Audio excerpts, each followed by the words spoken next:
Welcome back, fellas, into this new video of TechExpress. If you wanted to delete a few game data saved into from your actual Steam, let me know into the comments below if you have any troubles with this video, if it didn't help you. So to get started, first of all, the first thing to do is to disable the safety net. So we needed to tell Steam to stop helping and right click into your game. So let's go directly, for example, into the game that you wanted to focus on. And directly inside that, you gotta look out for the option that says properties. So let's say, for example, that I select this one. Into the properties, you want to look out for the option that says the general tab. Directly inside here, you want to toggle the switch to off, which is here the element of the one that says keep games saves into the Steam cloud. Sometimes it appears in here, sometimes it doesn't. If it doesn't, you can try out to look out for that element directly into this all those sections, but in my case I believe it doesn't appear. So basically the toggle of that switch is going to be looking at the files of your actual hard drive. Now, to locate the local save files, you most saves usually hide in one of the three places. You want to check the first one into your app data. So to find this really fast, what I do always is to just make sure that I'm here back into my desktop. I go for Windows R, and here I wanted to type this code, and here usually appears the actual app data.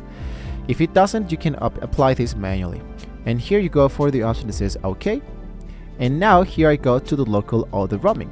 When you type this code into the run command, look for a folder with the game name or the developer name. For example, the actual audit, or even Minecraft, for example. So basically what's going to happen here is that when you select that element, you want to find the second spot, which is your username saved games. Now I'm going to open a new element into my file explorer. I look out here for my PC, I look for my local disk, and usually into my local disk I use look out for my users and look out for my username, for example this one.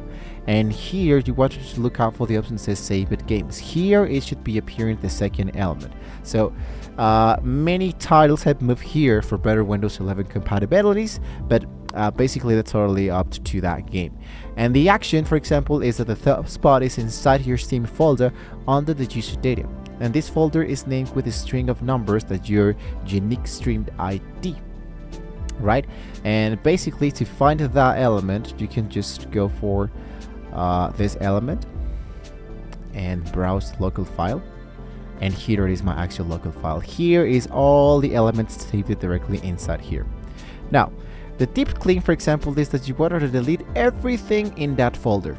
Your local progress is now going to be gone, and you're actually good to go. You can launch the game and play for a minute until it creates a new level 1 save file, and now you can turn the cloud sync back on when you're launching the game again. Now Steam will be noticing an actual conflict, so what you need to do, of course, is to make sure to enable that element and choose and upload a local file to Steam Cloud, and this will be overriding your old 100% save with the new empty save. So the console force, if the sync method didn't work, we use the console, open the run command and type Steam open console. That usually directly appears directly inside here, and just type Steam open console like this. And you can type cloud sync up followed by your game app ID, and your app ID usually appears directly inside the actual folder game. So you can find this ID into the game's update, tap into the properties. This forces an immediate override that usually appears directly inside here, right?